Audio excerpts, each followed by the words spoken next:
Bonjour docteur Ecker. Bonjour. J'ai retrouvé une perspective de Bar d'avant 1678. Pourriez-vous m'en dire davantage, vous qui connaissez si bien notre histoire locale? Avec plaisir. J'étais, en effet, maire de Bar, de 1912 à 1920.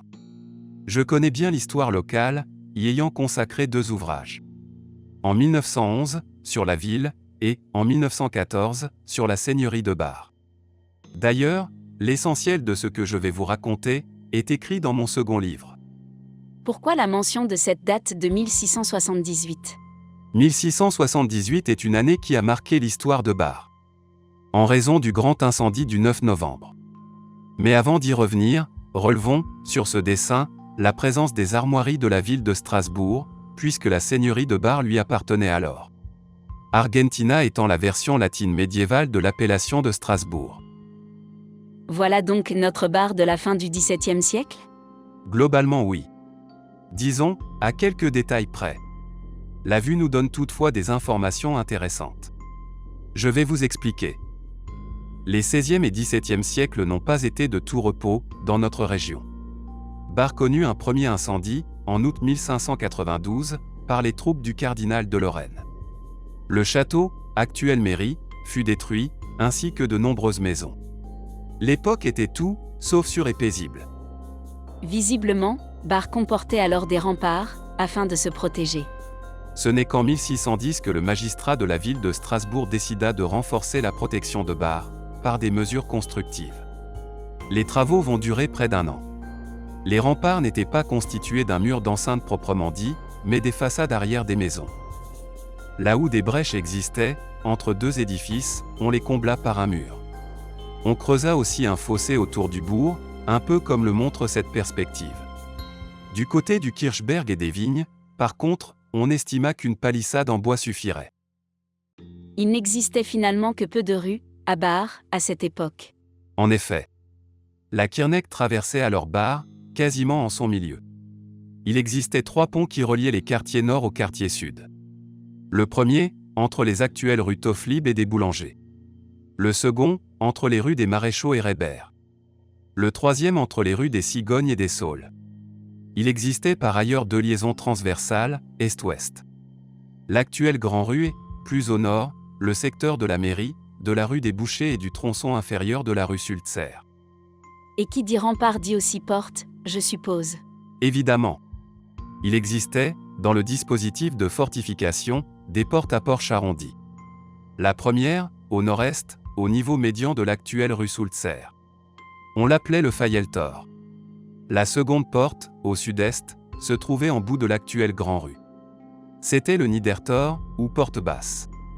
Au début du XXe siècle, dans le cadre d'une fête, on a d'ailleurs tenté une reconstitution de cette porte, comme vous le voyez sur cette photo. La troisième porte se trouvait au bas de l'actuelle rue des Lièvres. On l'appelait le Hasentor, ou porte des Lièvres. La quatrième porte était dénommée Altgastor ou Mittelbergheimertor. L'auteur de la perspective la nomme Marcus Tor. Elle se trouvait à l'angle sud-ouest du bourg, au début de l'actuelle rue Saint-Marc. Au nord-ouest, le dessinateur de cette perspective place une porte qu'il appelle Taltor ou porte de la vallée, tout au début de l'actuelle rue Neuve. Dans mon livre, je situe cette porte beaucoup plus à l'ouest, dans le secteur de la rue de la Stée. Je l'appelle d'ailleurs Neues Tor ou porte nouvelle. Ce détail est important, dans la mesure où j'estime que la zone urbanisée de Bar, à l'époque, s'étendait davantage vers la vallée, autour de la Kirneck. Donc Bar était devenu un lieu sûr? C'est beaucoup dire. Le château brûla une nouvelle fois, en 1632, conséquence des troupes de l'empereur Ferdinand de Habsbourg. N'oublions pas que l'Alsace fut de théâtre des luttes entre la France et le Saint-Empire romain germanique, et cependant de longues décennies. Mais que s'est-il passé, au juste, le 9 novembre 1678? Les troupes françaises de Louis XIV s'apprêtèrent à quitter Bar, en direction des massifs vosgiens, afin d'y établir leur quartier d'hiver. C'est, au moment même où elles passaient une des portes, que survint un incident dont les conséquences furent dramatiques. Un tonnelier barrois, du nom de Fromm, tua, d'un coup de mousquet, l'un des officiers français. Pour quelle raison? La rumeur veut que Fromm ait agi par jalousie, l'officier français ayant courtisé la fille qu'il aimait. Mais il est plus probable que l'acte fut commis en réponse aux victimes barroises, réquisitionnées par les Français, dans leur attaque de la citadelle de Kehl. On ne saura probablement jamais le fin mot de cette histoire. La réponse ne se fit donc pas attendre. Vous pouvez vous l'imaginer. En représailles, les troupes françaises mirent le feu aux quatre coins du bourg. Maison par maison. Rue par rue. Bar fut, à l'exception de quelques bâtiments, totalement détruits.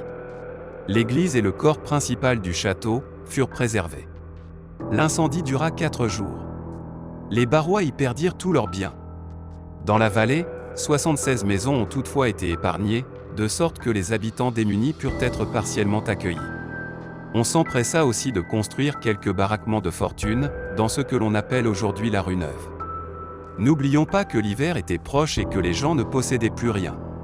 Par cet incendie, Bar perdit la quasi-totalité de son patrimoine remarquable des XVe et XVIe siècles. Des décennies seront nécessaires pour panser les plaies et reconstruire, petit à petit, maisons et dépendances.